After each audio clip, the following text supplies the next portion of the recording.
दिल्ली चुनाव को लेकर आम आदमी पार्टी ने कल सनातन सेवा समिति नाम से अपने एक नए विंग बनाने का ऐलान किया है, जिसके बाद राजनीति और गर्म हो गई है।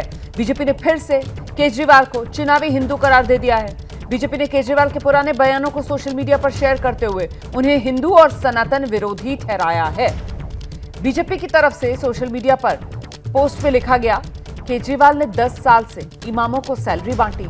केजरीवाल राम मंदिर बनने से खुश नहीं थे। केजरीवाल ने मंदिर और गुरुद्वारों के बाहर शराब के ठेके खुलवा दिए। उन्होंने हिंदू और सनातन विरोधी राजनीति की है और अब चुनाव के समय केजरीवाल फिर से चुनावी हिंदू। हमारे जो संयोजक हैं मंदिर प्रकोष्ठ के, उन्होंने स्पष्ट रूप से मना किया है कि ये हमारे मंदिर प्रकोष्ठ के सदस्य नहीं है। अब ये लोग कौन है, किसको जॉइन कराया, वो अरविंद केजरीवाल बेहतर जानते होंगे, लेकिन अरविंद केजरीवाल के नाम का मतलब ही झूठ और छल है, तो इससे ज़्यादा कुछ नहीं है। अपना नहीं रहे हैं, वो अपनाने का ड्रामा कर रहे हैं। वो चुनावी हिंदू है। तो बीजेपी की तरफ से अरविंद केजरीवाल को चुनावी हिंदू कहा जा रहा है। आम आदमी पार्टी ने इस पर पलटवार कर दिया है। आम आदमी पार्टी की मुख्य प्रवक्ता है प्रियंका काकड़। वो कह रही है बीजेपी के पास कुछ नहीं बचा, बीजेपी साधु संतों की भी नहीं हुई। सुनिए। देखिए, भाजपा बुरी तरह बौखलाई हुई है।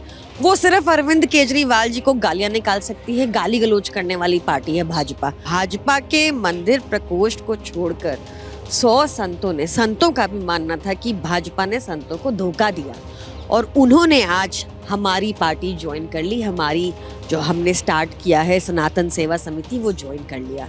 इस बात से बुरी तरह की बौखलाहट है। तो देखिए, दिल्ली चुनाव और आम आदमी पार्टी का ये जो दाव है, सनातन सेवा समिति का ऐलान आम आदमी पार्टी की तरफ से कर दिया गया है। बीजेपी जो मंदिर प्रकोष्ठ के नेता हैं वो इसमें शामिल हुए हैं। पुजारियों को 18,000 की सम्मान राशि का ऐलान पहले ही आम आदमी पार्टी कर चुकी है।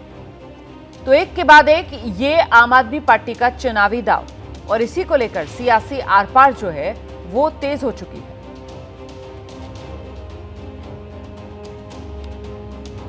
सीधे आपको लेकर चलेंगे, हमारे साथ हमारे सहयोगी बलराम पांडे इस वक्त मौजूद हैं और साथ ही दीपक रावत हमारे साथ जुड़ गए हैं। जरा पहले दीपक रावत का रुख करते हैं और दीपक से जानते हैं, आम आदमी पार्टी का ये हिंदू कार्ड, आपको क्या लगता है कि आखिरकार अरविंद केजरीवाल को ये ऐन चुनाव से पहले सनातन को लेकर इस तरीके से कदम उठाने की जरूरत क्यों पड़ी है?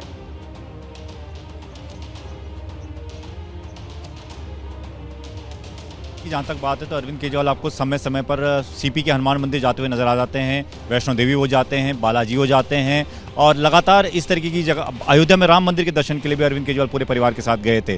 तो अरविंद केजरीवाल खुद को राम भक्त बताते हैं, हनुमान भक्त बताते हैं, और जब चुनाव की बात आती है तो इस तरीके की चीज़ें अक्सर बहुत प्रमुखता से नजर आती हैं। अब सनातन सेवा समिति का गठन इसलिए किया गया क्योंकि कुछ ही दिन पहले पुजारी ग्रंथी योजना की शुरुआत अरविंद केजरीवाल ने कहा कि दिल्ली में करेंगे। 18,000 रुपये हर पुजारी को, हर ग्रंथी को हर महीने दिया जाएगा अगर उनकी सरकार चुनकर आती है। तो ऐसे में सनातन सेवा समिति का गठन किया गया है। ये कहा गया है कि इसी समिति के तहत ये तमाम जो ग्रंथी हैं इन पुजारियों को जोड़ा जाएगा, इनको महीने की सैलरी दी जाएगी। लेकिन कहीं ना कहीं एक बड़ा वोट बैंक पर असर डालने की कोशिश अरविंद केजरीवाल की जरूर होगी, और जो हर चुनाव से पहले वो करते हुए नजर भी आते हैं। रोमाना, लेकिन बलराम पांडे, इससे तो बैठे बैठे बीजेपी को हथियार मिल गया ना, चुनावी हिंदू वाला वो वार करने का मौका मिल गया।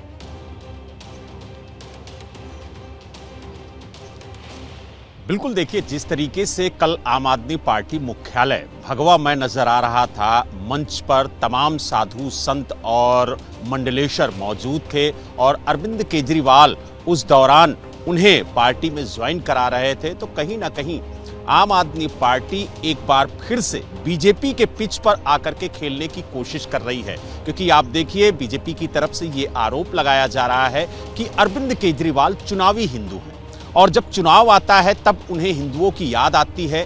जब वो इमामों को, मौलानाओं को पिछले कई सालों से दिल्ली के अंदर सैलरी दे रहे थे, तब उन्हें पुजारी और ग्रंथी याद क्यों नहीं आए? जबकि आपने देखा होगा कि कई महीने पहले जो पुजारी थे, उन्होंने जब सीएम थे अरविंद केजरीवाल तो उनके आवास के बाहर प्रोटेस्ट भी किया था और मांग की थी कि अगर इमामों को, मौलानाओं को प्रति माह 18,000 रुपए दिए जाते हैं तो पुजारियों को क्यों नहीं? तब उस समय उन्होंने कोई जवाब नहीं दिया था। लेकिन जिस तरीके से अब पुजारी और ग्रंथियों को देश में पहली बार कोई पार्टी ये कह रही है कि अगर जी। हमारी सरकार बनती है तो हम आपको प्रति माह 18,000 रुपए देंगे, तो कहीं ना कहीं ये सियासत अब बढ़ती हुई नजर आ रही है। लेकिन कल जिस तरीके से आम आदमी पार्टी ने यह दावा किया कि करीब 100 से ज्यादा जो बीजेपी के मंदिर प्रकोष्ठ के कार्यकर्ता हैं, नेता हैं, उन्होंने आम आदमी पार्टी ज्वाइन की है और उनके लिए आम आदमी पार्टी ने एक विंग तैयार किया है जिसका नाम है सनातन सेवा समिति। और इसी समिति के तहत ये जो संत हैं, पुजारी हैं, जो आचार्य हैं, वो शामिल होंगे और जो पुजारी हैं मंदिरों के, जो ग्रंथी हैं, उनको जोड़ने का काम करेंगे। तो कहीं ना कहीं आम आदमी पार्टी की ये कोशिश है कि जो हिंदू समाज के लीडर हैं, जो नेता हैं, जो पुजारी हैं, उनको भी अपनी तरफ लाया जाए। लेकिन जिस तरीके से बीजेपी कल से बौखलाई हुई है और ये बार बार कह रही है कि सिर्फ अरविंद केजरीवाल चुनावी हिंदू हैं, क्योंकि जिस तरीके से आम आदमी पार्टी ने कल भगवा रंग दिखाया और भगवा मैं आपका जो अवतार नजर आया, उसको लेकर के बीजेपी अब सवाल खड़े कर रही है और उसको ये लग रहा है कि कहीं ऐसा तो नहीं कि अरविंद केजरीवाल हमारे वोट बैंक में सेंध मारी।